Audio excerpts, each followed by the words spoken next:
এই ভিডিওটা দেখুন, এই কাকুটা কি বলছে। কি পশ্চিমবঙ্গবাসী কেমন চুতিয়া হলেন? Sorry for my bad language, কিন্তু বাঙালি আর চুতিয়া হয়ে গেল। কিরমভাবে বিজেপির তৃণমূলীকরণ হলো, ভালো লাগলো? হুম। সব যে চোর তোলামুলিগুলোকে সরাবার জন্য সবাই মিলে বিজেপিকে ভোট দেওয়ালো। আমিও দিয়েছি বিজেপিকে, কারণ তৃণমূলকে চাই না, তৃণমূলের ওই চোর দুর্নীতিবাজগুলোকে চাই না। তার জন্য বিজেপিকে ভোট দিলাম।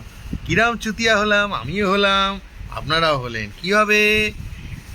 ওই তোলামুলি চোরগুলো তারা নাকি এনডিএতে ঢুকলো। এনডিএ, বিজেপি না, দল বদলে বিজেপি নয়, এনডিএ। যেন এনডিএ যেন একটা আলাদা কোনো মানে ব্যাপার হলো। আরে এনডিএ বিজেপি দুটো আলাদা এনটিটি হতে পারে, কিন্তু বিজেপি তো এনডিএরই পার্ট, এবং এনডিএর মধ্যে বিজেপি তো মানে সংখ্যাগুরু বা সব থেকে বেশি, বাকিরা তো কুচকো ছাটকা ছোটোখাটো। তাহলে বিজেপির তৃণমূলীকরণটা আজকে সুন্দরভাবে ভূপেন্দ্রজি সম্পন্ন করে দিলেন। বাহ, দারুণ! এবার আমরা বাঙালিরা কি করব? পশ্চিমবঙ্গবাসী উর্ধবাহু হয়ে নাচবো, আর আমরা এই তৃণমূলী আবার এই নেতাগুলোকেই নেতা ভাববো।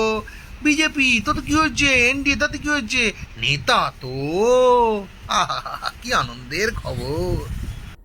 ভিডিওটা ভালো লাগলে চ্যানেলটা সাবস্ক্রাইব করবেন, আর ভিডিওটা কেমন হয়েছে অবশ্যই কমেন্ট বক্সে জানাবেন। আর ফেসবুক থেকে দেখলে পেজটাকে ফলো করে দেখবেন।